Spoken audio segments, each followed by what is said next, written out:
신앙은 언제나 한 극단으로 치우칠 때 진리에서 벗어나게 됩니다. 이러한 극단적 신앙에서 잘못 오용되는 것이 예정입니다. 하나님의 예정.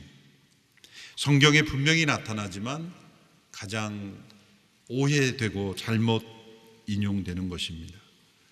하나님의 주권만을 강조하고 인간의 책임을 간과하는 사람들은 믿을 사람은 다 예정되어 있기에 우리가 복음을 전하든지 전하지 않든지 다 그리스도께로 오게 되어 있는 것이 아니냐라고 하며 선교적 사명을 도외시합니다. 반면에 인간의 책임만을 강조하고 하나님의 주권을 강구하는 사람들은 다른 사람들을 믿게 하려면 수단과 방법을 가리지 않아야 된다고 생각합니다. 그들은 복음의 능력 또 하나님의 주권을 믿기보다는 자기 자신의 노력을 믿습니다. 복음보다는 인간의 사상을 믿습니다. 하늘은 스스로 돕는 자를 돕는다라는 것을 진리처럼 받아들입니다. 예정을 잘못 오해하는 사람은 다른 영혼을 향한 뜨거운 열정으로 주어지는 전도와 선교를 도외시합니다. 또한 예정을 믿지 않는 사람들은 우리 인간들에게 모든 자신의 운명과 역사의 미래가 달려있는 것처럼 그렇게 생각합니다. 이제 오늘부터 시작되는 로마서 9장부터 11장에 이르기까지 이 세 장에 걸쳐서 사도 바울은 하나님의 예정의 진리가, 이 교리가 어떻게 선교적인 열정으로 이어지는지를 우리에게 설명해 주고 있습니다. 바울은 이방인의 사도로 부름을 받아 이방인의 구원을 위하여 모든 힘을 다했습니다. 동시에 그는 동족 이스라엘을 향한 사랑과 열정을 포기하지 않았습니다. 이방인 선교사로 사역하는 바울에게는 끊이지 않는 이 고통과 근심이 있었습니다. 그것은 동족 이스라엘이 불신앙 가운데 처해 있는 것입니다. 자신이 유럽과 아시아 지역에 다니며 복음을 전할 때 바울이 자신이 전하는 복음으로 인해서 회심하고 변화되는 이 이방인들에게 나타나는 이 놀라운 역사가 정작 자신의 동족 이스라엘에게서는 자신이 생각하고 기대하는 만큼 일어나지 않는 것을 보면서 그 안에 심각한 고민과 갈등이 일어날 수밖에 없었던 것입니다. 그것은 단지 동족 혈통이기 때문이 아니라 이스라엘 민족을 향한 하나님의 구원 역사에 쓰임받았던 이들이기 때문입니다. 그들에게는 영광이 주어지고 약속과 율법, 예배, 놀라운 특권들이 주어졌고 가장 중요한 것은 하나님의 아들 그리스도가 세상에 오시는 통로가 되었던 민족, 먼저 하나님의 계획 속에 포함되어 부르심을 받은 이들이 이방인보다 더 회심률이 적은 것을 보면서 사도 바울은 심각한 의문을 가질 수밖에 없었고, 그것은 우리 모두가 가질 수 있는 의문이기에 로마서에 기록한 것입니다. 8장에 이르기까지 우리에게 주신 이 구원론에 대한 전반적인 개요를 다 설명을 했다고 볼 수도 있습니다. 지난주 로마서 8장의 말씀에 그리스도 안에서 주어진 하나님의 사랑은 끊을 수 없는 사랑이다. 결코 정죄함이 없는 사랑이다. 영원히 안전한 구원이다. 하나님께서 영광스럽게 하실 것이다 라는 이 구원에 대한 확증을 우리가 어떻게 가질 수 있는가? 그것은 바로 9장부터 11장에 나타난 이 하나님의 예정에 대한 진리가 바로 앞서 8장까지 설명한 우리의 구원이 얼마나 확실함을 설명하는 근거가 되기 때문에 9장부터 11장의 내용은 전혀 앞의 내용과 상관없는 내용이 아니라 도리어 8장까지의 진리를 뒷받침해 주는 매우 중요한 진리의 지식이 되는 것입니다. 동족 이스라엘의 불신앙을 보면서 사도 바울은 두 가지 질문을 제기합니다. 이것은 자신의 질문이 아니라 이 하나님의 애정을 오해하고 있는 사람들이 던질 수 있는 질문, 불신자의 입장에서 가질 수 있는 질문, 예상 질문 두 가지를 던지면서 답변하고 있습니다. 이번 주는 9장 전반부에 나타난 두 가지 질문을 살펴보고 다음 주에는 또 9장 나머지 부분을 통해서 계속해서 이어지며, 이것은 11장까지 이어지는 논증이기 때문에 여러분들이 로마서를 혹시 복습하거나 예습하거나 혼자 읽을 때는 9장부터 11장까지를 통째로 읽는 습관을 가지셔서 전체 문맥의 흐름을 가지시고 이 말씀을 이해하면 좋겠습니다. 매주 부분적으로만 이해하면 어려울 수 있고 또 혼동될 수 있고 또 복잡해질 수 있습니다.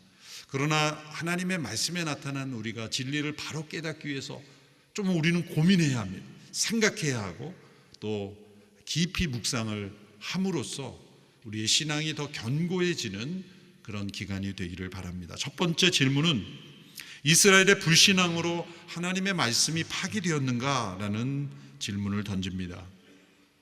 대답은 아니다라는 겁니다.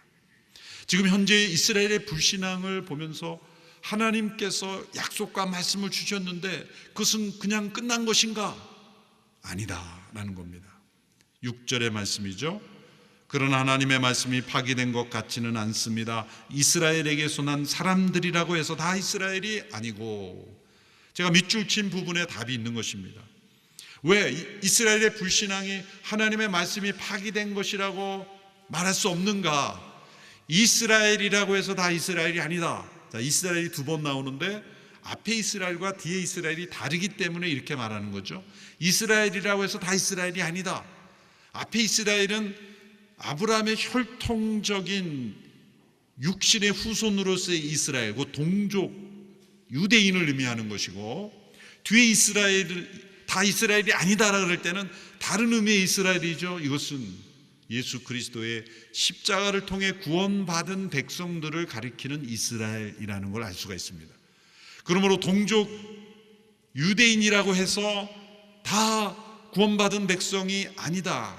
그것은 혈통적인 아브라함의 후손이 곧 하나님의 백성이라고 여겼던, 혈통적으로 유대인으로 태어나는 것이 곧 구원받은 백성이라고 여겼던 유대인들의 착각을 깨트려 주는 것입니다.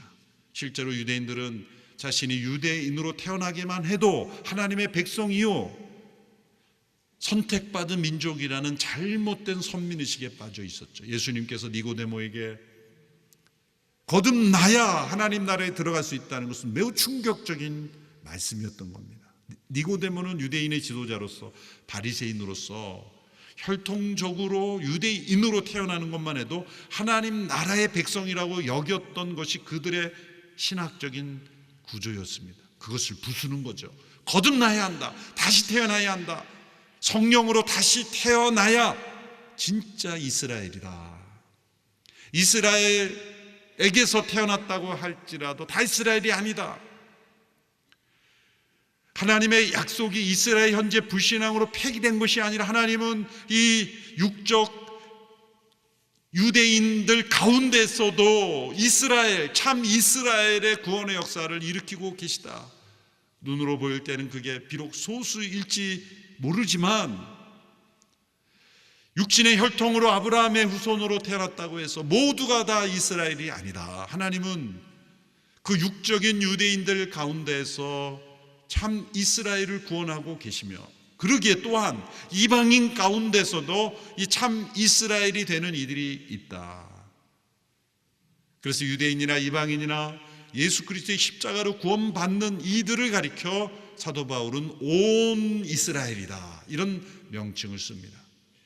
그래서 사도 바울이 여러 서신서에서 이스라엘을 다른 의미로 폭넓게 사용하기 때문에 각 서신서마다 이스라엘이 무슨 이스라엘이 연구하는 학자들만 해도 아마 전 세계적으로 수백 명일 겁니다.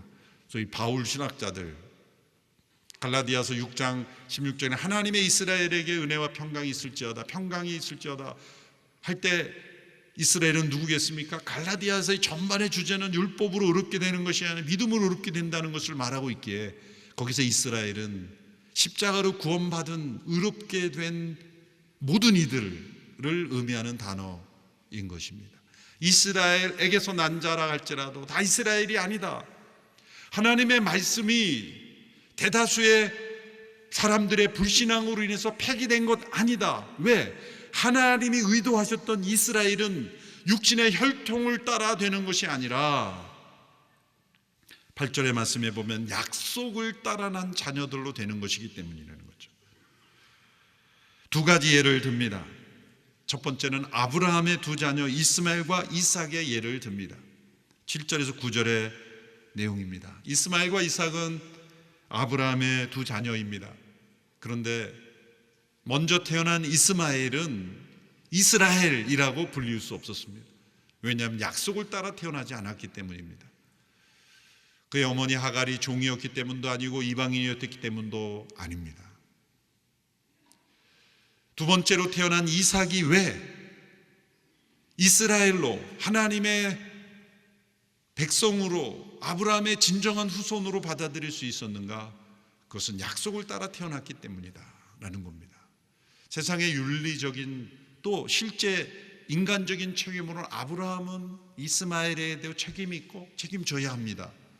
근데 하나님의 관점에서 누가 이스라엘인가는 다른 문제인 것입니다. 하나님은 이삭만이 이스라엘이라 이렇게 인정한 것이죠. 9장 8절에 그 이유가 나와 있습니다. 9장 8절의 말씀 같이 읽습니다. 시작. 곧 육신의 자녀가 하나님의 자녀가 아니라 오직 약속의 자녀가 시로 여김을 받는다는 것입니다. 이삭이 태어난 것은 약속 때문이었습니다. 이삭이 태어난 이후에 약속이 주어진 것이 아니라 약속이 주어진 이후에 이삭이 태어났기 때문입니다. 이것은 육신의 혈통으로 주어지는 이스라엘이 아니라 하나님의 약속을 따라 태어나는 이들이 이스라엘이라는 겁니다. 그래서 갈라디아서 3장에서 누구든지 예수 그리스도에 속한 자면 아브라함의 자손이다라고 할 때 예수 그리스도를 믿음으로 그분께 속한 이들이 진정한 이스라엘이다라고 말하고, 하나님께서 야곱을 이스라엘이라는 이름으로 바꿔주신 의도는 바로 그리스도 안에서 거듭난 약속을 따라 거듭난 자녀들을 향하여 말씀하고 있었다는 거 해석이 되는 것입니다. 또 다른 예를 덧붙입니다. 이 한 가지 예만으로 사실 충분할 것이지만 또 다른 예를 드는 것은 이스마엘과 이삭은 엄마가 달랐기 때문이 아닐까, 하갈이 이방인이었기 때문이 아닐까, 여러 가지 이론이 있을 수 있기에 또 다른 예를 드는데 그것은 바로 그 약속의 자녀로 태어난 이삭의 두 자녀의 예를 드는 겁니다. 에서와 야곱의 예죠. 10절에 13절에 그 예를 들고 있는 겁니다. 이삭은 약속의 자녀였고 그 약속의 자녀로 태어난 두 자녀, 같은 어머니 리브가에게서 태어난 쌍둥이 자녀임에도 하나님은 에서를 선택하지 않고 야곱을 선택함으로 하나님의 뜻을 이루어 가셨다는 겁니다. 11절에서 12절의 말씀을 우리 함께 읽어보겠습니다. 시작. 그 자식들이 아직 태어나지도 않고 또 어떤 선이나 악을 행하기도 전에 택하심을 따라 되는 하나님의 뜻이 행위로 인하지 않고 오직 부르시는 분으로 인해 서게 하시려고 리브가에게 말씀하시기를 큰 자가 어린 자를 섬길 것이다 라고 하셨습니다. 우리가 생명의 삶 창세기 말씀을 통하여 이 창세기에 나타난 이삭과 야곱이 지금 요셉에 이르러 묵상을 해가고 있죠. 리브가가 쌍둥이를 잉태했는데 하나님의 계시가 임했습니다. 큰 자가 어린 자를 섬길 것이다. 형이 동생을 섬길 것이다. 13절에 가보면 말라기 1장 2절의 말씀을 인용하며 내가 에서는 미워하고 야곱은 사랑하였다라는 말씀이 나옵니다. 하나님이 야곱은 사랑하고 에서를 미워했다. 하나님이 왜 아직 태어나지도 않은 두 자녀를 이렇게 차별하시는가라고 오해할 수 있습니다. 여기서 미워하다라는 단어에 대한 오해를 가지면 안 됩니다. 우리말로 이 미워하다라고 번역할 수밖에 없는 그런, 실제로 미워하다라는 단어로도 쓰이지만 이 고대 근동 문화에서 그 단어는 어떻게 사용되었냐면 우선순위를 설명할 때 사용되었던 단어입니다. 인간의 어떤 부정적 감정보다는 우선순위를 설명할 때 그 단어를 사용했습니다. 예수님께서도 이 단어를 설명하셔서 제자도를 설명하셨죠. 누구든지 나에게 오는 자는 형제와 자매와 부모와 그리고 자기 목숨까지 미워하지 아니하면 나의 제자가 될 수 없다. 이것은 문자적으로 부모님을 증오하고 미워하고 자신의 생명을 학대해야 예수님 제자가 된다는 것이 아니죠. 예수님 말씀하신 것은 그 미움이라는 것은 우선순위를 말하는 겁니다. 예수님과 나와의 관계는 그 누구도 끼어들어서는 안 되는 절대적인 우선순위의 관계가 되어야 되고 심지어는 자기의 생명조차도 끼어들 수 없다는 겁니다. 육신의 생명조차도. 왜? 영원한 생명이 결정되는 관계이기 때문입니다. 때로 우리는 예수님을 믿고 영원한 생명 가운데 거할 것인가 아니면 나의 육신의 생명이 끊어질 것인가 라는 상황이 온다면 우리는 무슨 선택을 해야 되는가? 육신의 생명이 끊어지고 영원한 생명을 얻는 게 낫죠. 그게 순교자의 모습이었죠. 자신의 생명을 미워하기 때문에 문자적으로 싫어하기 때문에 죽는 것은 염세주의고 비관론자이죠. 예수님이 그걸 말씀하신 게 아니죠. 우선순위를 말씀하는 거예요. 예수님과 우리와의 관계는 영혼을 결정짓는 결정적인 사건이기에 그것이 심지어 가족이라도 심지어 자신의 생명이라도 그 관계보다 더 우선할 수 없다. 절대적인 우선순위를 말하는 것입니다. 그러므로 예수님 하나님께서 야곱은 사랑하고 에서는 미워했다는 것은 에서와 야곱을 볼 때 하나님 보시기에 야곱이 더 이쁘고 에서가 미운 짓만 골라 하고 그런 게 아니라 에서와 야곱을 인성으로 볼 때는 그거는 사람들에게 다르게 평가될 수 있어요. 교활하고 음흉하고 자기중심적인 그런 야곱이 더 좋느냐 아니면 좀 영적인 분별력은 적지만 단순하고 그냥 그렇게 살아가는 이 남성적인 에서가 좋냐 할 때는 사람들을 볼 때는 호불호가 다 갈릴 수 있는 거예요. 그런 인간적인 기준으로 하나님이 나는 야곱이 더 이뻐 그런 게 아니라는 뜻이죠. 도리어 왜 에서와 야곱 중에 야곱을 택하여 하나님의 역사를 이루셨는가? 그것은 우리가 다 헤아릴 수 없는 하나님의 주권적인 선택을 통해서 하나님의 역사를 이루실 때 인간에게 나타나는 어떤 조건이 개입될 수 없다는 겁니다. 하나님의 선택에는 인간에게 있는 어떠한 조건이 하나님의 선택에 영향을 미치지 못한다는 겁니다. 우리가 하나님 앞에 나아갈 때 우리 자신의 조건을 항상 우리는 평가하죠. 우리가 사회 속에 살아갈 때 나의 사회적인 그런 어떤 상태를 생각하면서 또 젊은 남녀가 배우자를 택할 때 내가 이런 형편인데 나를 배우자로 맞이해 줄까? 뭐든지 우리는 인간관계 속에서 나의 현 상태를 다른 사람들이 어떻게 받아들일까를 생각하며 살죠.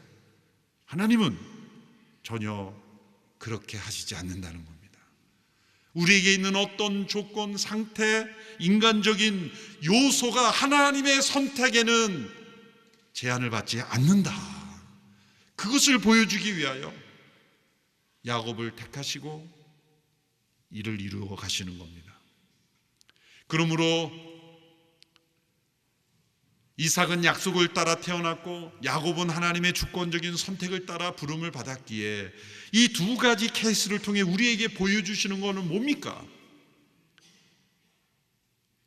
이삭과 야곱 그 족속들이 다른 어떤 지구상에 있는 사람들보다도 더 분별력이 있고 지혜가 있어서 하나님을 알아간 것이 아니고 하나님께서 먼저 그들을 아시고 정하시고 선택하셔서 찾아오신 것처럼 저와 여러분이 예수님을 믿고 하나님을 예배하는 자로 나오게 된 것은 나의 선택과 나의 뜻과 나의 결정과 나의 판단보다도 하나님의 부르심과 선택이 있었기 때문이라는 겁니다. 이것이 예정신앙의 출발이에요. 예정신앙이란 무엇입니까? 나의 구원이 하나님의 뜻과 목적을 따라 하나님의 미리 하심과 미리 정하심과 부르심에 의해 이루어졌다는 것을 믿는 겁니다. 로마서 8장 28절에서 30절의 말씀입니다. 지난주 달보신학교의 댄 스누키한 목사님이 잠언 설교를 했기 때문에 이 부분을 스킵한 분이 있으면 어떤 분은 영상으로 복습하셨고 어떤 분은 그냥 오셨을 거예요. 손들어 보라고 하진 않겠습니다. 자진해서 빨리 8장 마지막 부분을 복습해서 함께 따라가기를 바랍니다. 로마서 8장 마지막 부분에 우리의 선택 이전에 하나님의 선택이 있다는 거예요. 우리가 믿는 것 이전에 하나님의 부르심이 있었다는 거예요. 여러분, 이것을 깨닫는 것이 너무나 중요합니다. 왜냐하면 나의 선택과 결단과 믿음에 근거한 신앙은 절대로 견고해질 수 없습니다. 절대로 확신을 가질 수 없습니다. 왜냐하면 우리 모두는 다 잘 압니다. 내가 믿을 만한 존재가 아니라는 것을. 여러분 자신을 믿고 신앙생활 하시면 반드시 쓰러집니다. 믿음의 생활을 하다가 넘어지고 쓰러지고 시험에 드는 분들은 반드시 공통적인 특징이 자기의가 강하다는 거예요.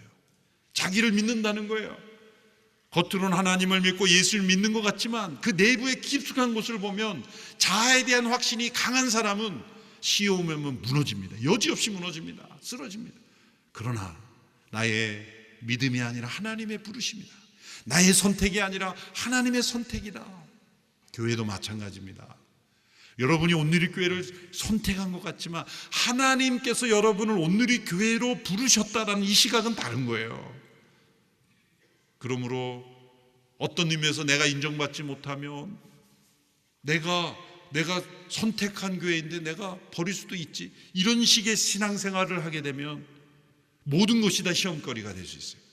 그런데 하나님께서 나를 예수 그리스도로 안으로 인도하시고 나를 이 공동체로 부르셨다라는 이 하나님 중심의 이 신앙으로 나아가면요, 시험 들 것이 없어요. 나를 부르신 것이 온누리교회 담임 목사도 아니고 누군가가 아니라 하나님께서 나를 지금 이곳에 이 공동체로 부르셨기 때문에 하나님과의 관계가 가장 중요한 거예요. 그 우선순위가 그 무엇도 빼앗을 수가 없는 것이 될 때 로마서 8장에 나오는 그 강력한 확신이 우리에게 주어질 수가 있는 겁니다. 그래서 로마서 8장의 구원에 관한 그 복음의 진리를 다 설명한 이후에 이 9장부터 11장까지 예정에 대한 지식을 설명하고 있는 거예요. 우리의 구원을 확신할 수 있는 것은 하나님께서 나를 향한 구원 계획이, 내가 그분을 알기도 전에 하나님이 나를 먼저 하셨고 나를 먼저 택하셨고 나를 부르셨기 때문에 내가 구원받은 거라는 확신을, 그리고 구원이 온전히 이루어질 것을 확신할 수 있게 되기 때문입니다. 사람들이 예정신앙을 거부하고 받아들이지 않는 것은 우리 개인의 인간의 자율적인 선택이나 결정을 빼앗아가 버리는 것처럼 보이기 때문입니다. 사람들의 인식에 깔려있는 깊은 인본주의는 세상 모든 것은 나하기에 달려있다 라는 생각입니다. 그러나 세상에서 일부 그러한 생각이 작용될지는 몰라도 세상의 중심은 내가 될 수 없습니다. 내가 하기 나름인 것이 아닙니다. 우리는 하나님의 주권 가운데 있으며 하나님의 뜻 가운데 있으며 하나님의 부르심 가운데 있으며 하나님의 택하심 가운데 있기 때문에 그것을 인정하는 사람은 무엇을 택하든지 우리의 선택이 의미가 있고 중요하게 되고 가치 있게 되는 겁니다. 예정신앙은 인간의 판단이나 선택을 마비시키는 것이 아닙니다. 도리어 인간의 모든 판단과 선택을 의미 있고 중요하게 만들어 주는 것입니다. 왜냐하면 나를 택하시고 부르시고 붙드시는 하나님이 계시기 때문에 이 나의 선택과 나의 결정은 그 하나님의 뜻 가운데 지금 있기 때문에 우리는 하나님의 일꾼으로 또 쓰임받을 수 있고 하나님의 동역자로도 쓰임받을 수 있는 거예요. 그러나 세상은 나하기 나름이라는 생각으로 인생을 살아가는 사람은 이것저것 다 해보고 결정하지만 세상은 나의 선택에 의해 움직여지지 않는다는 것을 나중에야 깨닫습니다. 이 세상은 내가 없어도 잘 돌아간다는 것을 깨닫는 것은 너무나 후회할 때입니다. 그러므로 이 예정신앙을 바르게 갖는 것이 얼마나 중요합니까? 예정신앙이란 또 무엇입니까? 세상의 중심이 내가 아니라 하나님이시기에 우리는 하나님의 선택으로 이루어지는 뜻을 따라 살아야 한다는 거예요. 내 인생의 목적이 무엇이냐 말할 때 세상의 중심이 자기라고 생각하는 사람은 자신의 꿈과 비전을 말하지만 예정신앙으로 살아가는 사람은 나를 부르시고 택하신 분이 계시기에 그분이 나를 선택함으로 이루시게 되는 그 뜻을 찾아가는 사람이에요. 그 뜻을 찾기 위해 고민하고 기도하고 결단하고 선택하는 사람들. 그리고 그 뜻은 하나님의 완전하신 뜻이라는 것을 믿는 거예요.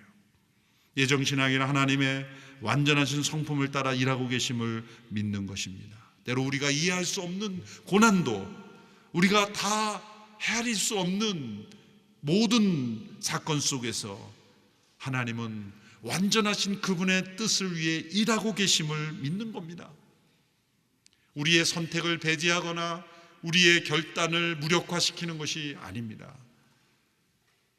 세상의 중심이 하나님이시며 전능하신 분이시며 역사를 주관하시고 심판하실 하나님께서 나를 아시며 정하시며 부르시고 그리고 그리스도 안에서 의롭다 하시고 영광스럽게 하시고 하나님의 뜻을 이루어 가신다는 것을 믿음으로 살아가는 인생, 그것이 예정신앙입니다. 하나님은 이렇게 선택을 통해서 그 뜻을 이루어 가십니다. 그래서 먼저 택함받은 사람이 있고 나중에 택함받은 사람이, 아니 하나님께서 택하셨지만 그 부르심을 늦게 깨닫고 오는 사람이 있고 일찍 깨닫고 오는 사람이 있고 그렇다는 겁니다. 그렇다면 두 번째 질문을 여기서 나오는 겁니다. 이스라엘이 지금 먼저 택함을 받았는데 왜 이 불신앙으로 이런 상태에 있다는 것은 하나님이 불의하신 증거 아닌가라는 예상 질문이 나올 수 있다는 겁니다. 14절의 말씀 우리 같이 읽어보겠습니다. 시작. 그렇다면 우리가 무슨 말을 하겠습니까? 하나님이 불의하십니까? 결코 그럴 수 없습니다. 왜 하나님께서 불의하신 것이 아닌가요? 라는 질문이 나옵니까? 하나님, 온 세상 사람들을 그냥 새하늘과 새 땅으로 인도해 버리시고 다 구원해 버리시는 것이 사랑의 하나님이고 은혜의 하나님이지, 소수의 사람을 부르셔서 그 사람들로 하여금 또 다른 사람에게 전해지게 하는 이 어렵고 복잡한 과정을 거치시고 혹 그 가운데 복음을 듣지 못하고 구원받지 못한 영혼이 있다면 하나님 불의한 것이 아닙니까? 이렇게 대드는 겁니다. 회개하지 않아도 하나님 그냥 구원해 주시면 되지, 예수님을 믿어야 한다고 그러고 회개해야 된다고 그러고 그 과정을 거치는 것은 하나님 불의한 것이 아닙니까? 라는 질문을 던질 수 있다는 겁니다. 이 질문이 잘못된 질문인 것은, 왜 결코 그럴 수 없다고 말할 수 있는 것은, 모든 인간은 천국에 가기에 합당한 존재가 아니기 때문이에요.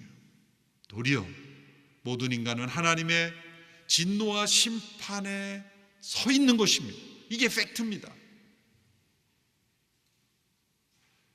천국은 괜찮은 사람들을 더 나은 곳으로 인도하는 곳이 아닙니다. 하나님이 진노와 심판이 모든 사람들에게 처해져 있다고 로마서 1장에 말했어요. 모든 사람은 지옥에 가야 마땅한 상황이지만 하나님의 진노와 심판을 그리스도 안에서 치루어 주시고 용서하시고 구원하시는 일을 행하신다는 겁니다. 모든 사람이 구원받지 못하고 모든 사람을 하나님이 구원하지 않아도 하나님은 불의한 분이 아닙니다. 아우구스티누스가 이런 말을 남겼죠. 전 인류는 이 뿌리 자체가 배교적이다, 하나님을 배반한다는 거죠. 그리고 정죄함과 하나님의 심판 가운데 있다는 거죠. 그래서 뒷 문장이 중요해요. 한 사람도 구원을 받지 못해도 한 사람도 구원받지 못해도 누구도 하나님의 공의에 불평할 수 없다. 하나님이 인간을 구원하신 건 구원하셔야 하기 때문에 구원하시는 게 아니에요. 하나님은 인간을 구원하시지 않고 세상을 심판하시는 것으로 끝내도 하나님은 공의로우신 분이에요. 그런데 하나님은 사랑이시기에 어떠한 희생을 치러서라도 인간을 구원하시고 새하늘과 새 땅으로 인도하시기 위해서 택하시고 역사하신다는 거예요. 그 과정이 불의하다고 말할 수가 없다는 거죠. 그래서 그 과정 속에 누구는 택함을 받고 누구는 버림을 받는 그 상황 속에서 하나님이 불의하다고 말할 수 없는 것입니다. 예정신앙이란 선택하신 이들에게 긍휼을 베푸시는 것이 하나님의 공의로운 성품임을 믿는 것입니다. 로마서 9장 15절 16절에서 이렇게 말씀하셨죠. 모세에게 주신 말씀입니다. 같이 읽어보겠습니다. 시작. 하나님께서 모세에게 말씀하시기를 내가 긍휼히 여길 자를 긍휼히 여기고 내가 불쌍히 여길 자를 불쌍히 여길 것이다 라고 하셨습니다. 그러므로 이것은 원하는 사람에게 달려있는 것도 아니고 다름질하는 사람에게 달려있는 것도 아니고 오직 긍휼히 여기시는 하나님께 달려있습니다. 긍휼히 여기시기 때문에 우리가 구원받는 거예요. 긍휼과 은혜의 차이점을 잘 아셔야 돼요. 긍휼, 영어로 mercy라고 번역되는 것이고 은혜는 grace죠. mercy라는 것은 마땅히 받아야 될 형벌을 받지 않게 해주는 게 긍휼이고, 은혜는 받을 수 없는, 자격이 없는 자에게 더해주는 것이 은혜예요. 그렇기 때문에 우리가 하나님으로부터 무엇을 먼저 받아야 돼요? 은혜 이전에 긍휼을 받아야 되는 거예요. 왜? 하나님의 진노를 받아 마땅한 이들인데 그 진노를 받지 않도록 해주는 긍휼이 있어야, 긍휼이 있어도 사실은 은혜는 또 더 주어져야 되는 거예요. 하나님의 은혜와 긍휼이 주어졌기에 우리가 구원받았는데 왜 먼저 받은 사람들만 구원하시느냐, 그렇게 불평할 수도 없고 하나님을 불의하다 말할 수가 없다는 겁니다. 가장 중요한 이유는 인간의 자유의지에 완악함이 있기 때문이에요. 인간에게 있는 이 타락한 자유의지, 하나님을 인정하지 않고 배반하고 그리고 하나님을 대적하는 DNA가 인간 안에 있어요. 그 완악함이 끝까지 지속될 때 하나님은 언젠가 그 영혼들에게 베푸셨던 은혜의 장막을 거두신다는 겁니다. 그 예로 바로를 든 겁니다. 17절 18절의 말씀입니다. 우리 같이 읽습니다. 시작. 성경에서 바로에게 말씀하시기를 내가 이를 위해 너를 세웠으니 곧 너로 인해 내 능력을 나타내고 내 이름이 온 땅에 전파되게 하려는 것이다 라고 했습니다. 이와 같이 하나님께서는 원하시는 사람을 긍휼히 여기시고 원하시는 사람을 완악하게 하십니다. 그래서 하나님께서 완악하게 하신다라는 이 표현에 또 우리가 시험에 들죠. 하나님이 어떻게 완악하게 하시는가? 그것은 하나님이 인간에게 누군가에게 악을 심어준다는 것이 아닙니다. 하나님은 결코 인간에게 악을 넣으시지 않습니다. 악이란 하나님이 선하게 창조하신 것에 대하여 반기를 든 것이 악입니다. 그래서 악은 선의 반역입니다. 악은 선에 기생하여 살 수밖에 없는 기생충입니다. 악은 그 자체로 존재할 수가 없어요. 어떤 일이든지 악한 일이 성공하려면 선을 이용해야 됩니다. 사기꾼은 반드시 신뢰받는 것처럼 해야 돼요. 얼굴에 나 사기꾼 그러고 쓰는 사람 봤습니까? 사기를 치려면 신뢰를 얻어야, 선을 이용해야 사기를 칠 수 있는 거예요. 그렇죠?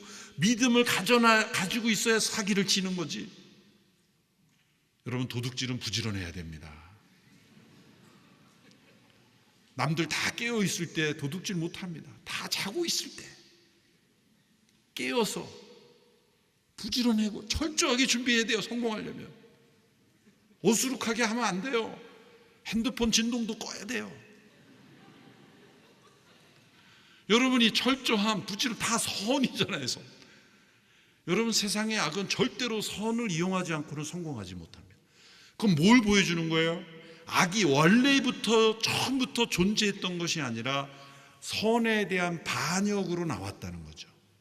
그래서 사탄은 천사의 얼굴을 하는 겁니다. 왜? 원래 천사였기에.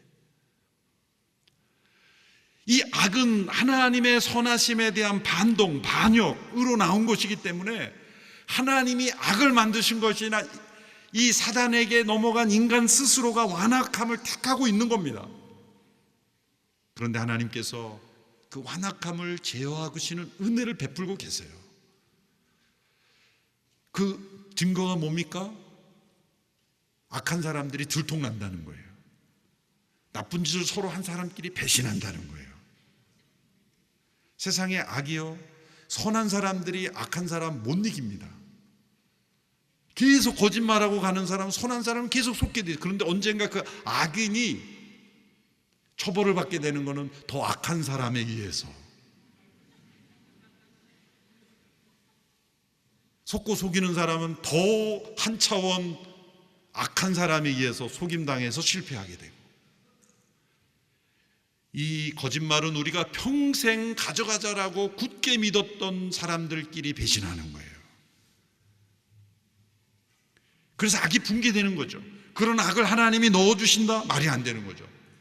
그런데 하나님께서 이 세상의 완악함을 제어하시는데 끝까지 완악함을 가져가겠다고 고집하는 이들에 대해 하나님이 때로 바로에게 한 것처럼 그 은혜의 장막을 거두시는 거예요. 악이 실패하지 않고 계속 성공하는 거예요. 죽을 때까지 성공하는 거예요. 사람들은 야, 저렇게 악을 범해도 잘 살 수 있구나 하고 생각할지 모르지만 죽음 이후의 결말은 무서운 거죠. 그것은 하나님이 은혜의 장막을 거두심으로, 내버려 두심으로 심판하시는 겁니다. 그러므로 이 땅에서는 우리의 악이 실패해야 하나님의 은혜인 거예요. 나쁜 일이 발각되어야 하나님이 은혜로 함께 하시는 거예요. 나쁜 일을 할 때 아무런 일이 일어나지 않는 것은 조심해야 돼요. 하나님이 내어버려 두심에 심판이 임했다면 무서운 형벌이 있는 것이기 때문입니다. 어떤 사람들은 하나님께 이렇게 도전하죠. 하나님이 없는 증거, 그것은 이 세상이 이처럼 혼란하고 나쁜 일이 생기는 거 보니까 하나님이 세상을 통제하지 못하시는 것 같다라고 말해요. 그러나 그것도 잘못된 거짓말입니다. 하나님이 이 세상의 사람들의 완악함을 내버려 두지 아니하시고 지금 통제하시고 은혜로 제어하시기 때문에 여러분 우리가 숨쉬고 살아가는 거예요. 하나님이 은혜로 세상을, 사람들의 악을 제어해 주지 않는다면 우리는 숨쉴 수 없을 만큼 세상은 지옥이 될 겁니다. 그래서 사람들이 지옥을 만든 하나님은 사랑의 하나님이 아니게 나는 믿을 수 없다는 말은 거짓말입니다. 저도 어려서부터 신앙생활을 했지만 늘 가지고 있었던, 어릴 때도 이런 질문이 있었어요. 지옥의 그 끔찍한 불에 사람들이 떨어지자마자 내가 잘못 살았구나, 그리고 회개하면 그거 어떻게 되는 건가, 하나님 좀 봐주셔야 되는 거 아닌가, 뭐 그런 생각이 드는 거예요. 사실 그런 마음 때문에 연옥교리가 사람들에게 먹히는 거예요. 그래서 캐톨릭에서 연옥교리를 만든 이유가 지옥불에 떨어지기 전에 한번 기회를 주는 것이 더 은혜가 아닌가, 그래서 사람들에게 이게 이성적으로 더 받아들여지는 것이고, 그 연옥고리를 이용해서 로마 교황청이 얼마나 많은 불을 취했습니까? 근데 어느 목사님의 글을 읽고 제가 확신을 얻었어요.